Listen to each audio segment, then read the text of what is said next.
జీ5 ఉండగా మీ favourite TV shows ని మీరు అస్సలు మిస్ అవ్వలేరు. Complete free. విషయం ఏంటంటే మా ఇంట్లో నటకుమారి అని ఒక అమ్మాయింది.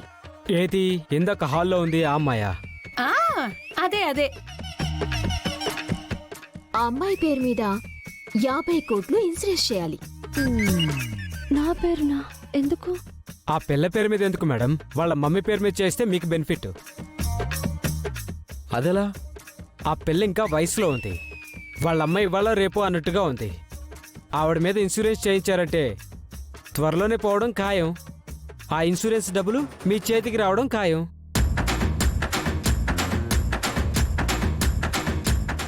ఐడియా బానే ఉంది, కానీ మనకు కావాల్సింది నటకుమారి వాళ్ళ అమ్మ కాదు. అవును, అది నా భర్తని పెళ్లి చేసుకోవాలని చూస్తోంది. కాబట్టి దాని పేరు మీద ఇన్సూరెన్స్ చేయించి దాన్ని చంపేస్తే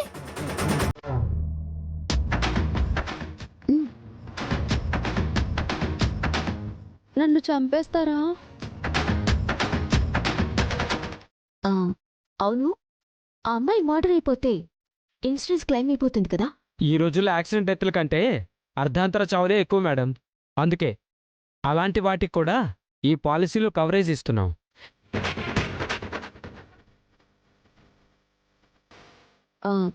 కానీ ఆ అమ్మాయి సంతకం ఏమైనా కావాలా?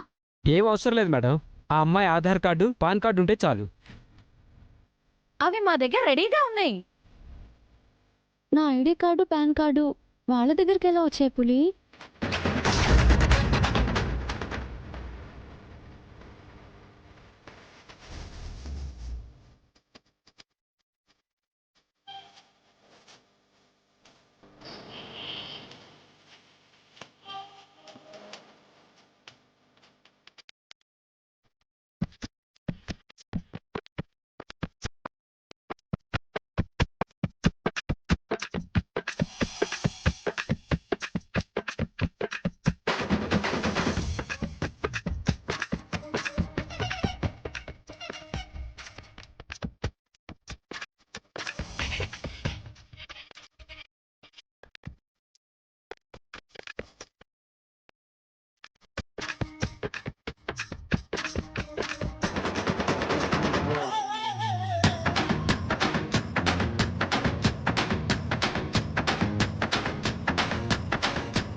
నేనే ఇచ్చాను.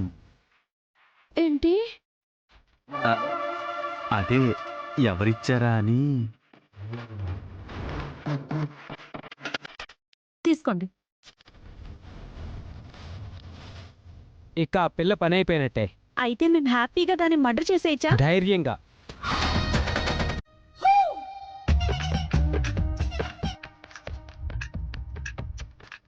నటకుమారి చచ్చిపోతే నా జాతకంలో ఉన్న దోషం పోతుంది. తర్వాత దాని వల్ల వచ్చిన ఇన్సూరెన్స్ డబ్బులు తీసుకొని మీరు హ్యాపీగా ప్రపంచ యాత్ర చేసి రావచ్చురా.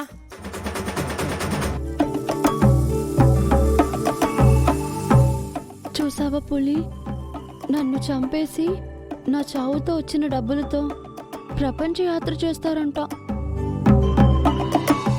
మనుషులు అంతేనండి. అంతా నాలా ప్రేమించేవాళ్ళు ఉంటారా? ఈ జన్మకి మీకు వాళ్ళ చేతుల్లో ఇలా చావు రాసిపెట్టుంది. ఏం చేస్తాం? వాళ్ళు చంపేద్దాం అనుకుంటే అయిపోతుందా? నేను చచ్చిన ఈ పెళ్లి చేసుకోను. అమ్మా,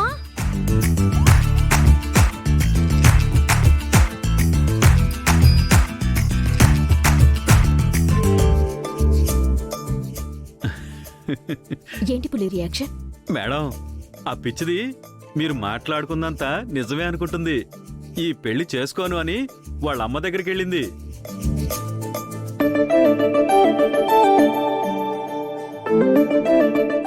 సూర్య, ఈయన ఇన్సూరెన్స్ తరఫున కాదు అని తెలిస్తే మొత్తానికే మొదటికి వస్తుంది. అంతేనా? ఆ అమ్మా కూతుళ్ళు ఇద్దరూ కలిసి ఇతన్ని చంపేస్తారు. వాళ్ళ ముందు నేనెందుకు వెళ్తాను మేడం? పెరట్లోంచి పారిపోతాను. ఇప్పుడు మీరు పారిపోతే వాళ్ళకి అనుమానం వస్తుంది. మీరిక్కడే ఉండండి. నడిపించాల్సిన కథ ఇంకా ఉంది. అలాగే మేడం.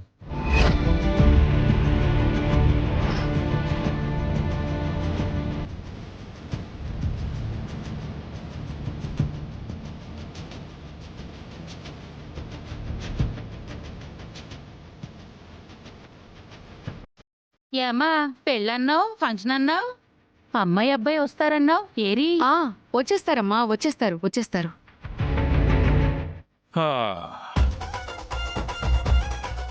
శ్రీమద్ రమారణ గోవిందో ఆ. ఏమ్మా ఈవిడ మాటలు విని మీరు ఇంకా ఇక్కడే ఉన్నారా? ఇవాళ ఏ ఫంక్షన్ లేదు. మీ అందరూ మీ ఇంటికి వెళ్ళి మీ పనులు చేసుకుంటే బెటర్. అమ్మమ్మమ్మమ్మ ఆగండి వాళ్ళు అలాగే అంటారు. అసలు ఏమనుకుంటున్నారు అన్నయ్య గారు? చెప్పు తెగిపోద్ది. అన్నయ్య గారని పిలిచావంటే తెగిపోతే కుట్టించుకుంటావులేండి. అమ్మా అమ్మా అమ్మా అమ్మా ఏంటేనట్టు? అయిపోయింది. నా చావుకి ముహూర్తం ఫిక్స్ చేసేశారు. ఎవరు? ఇంకెవరు? ఆ సూర్యకాంతం.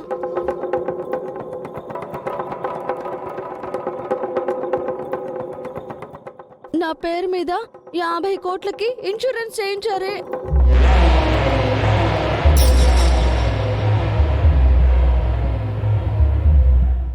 ఇందాక ఫంక్షన్కి ఒకడు వచ్చాడు కదా, వాడెవడో కాదు, ఇన్సూరెన్స్ ఏజెంట్. ఫ్యూచర్లో నీకు పనికొస్తుందని చేయించారేమోమ్మా. కరెక్ట్ గా చెప్పారు తాతగారు. ఏం కాదు, ఇన్సూరెన్స్ చేయించి సంగీత్ ఫంక్షన్లో నన్ను చంపేసి ఆ తర్వాత ఇన్సూరెన్స్ డబ్బుల్ని వాళ్ళు పంచుకోవాలని ప్లాన్ చేస్తున్నారు. జీ5 యాప్ డౌన్లోడ్ చేసి అన్ని ఎపిసోడ్స్ పూర్తి ఉచితంగా చూడండి.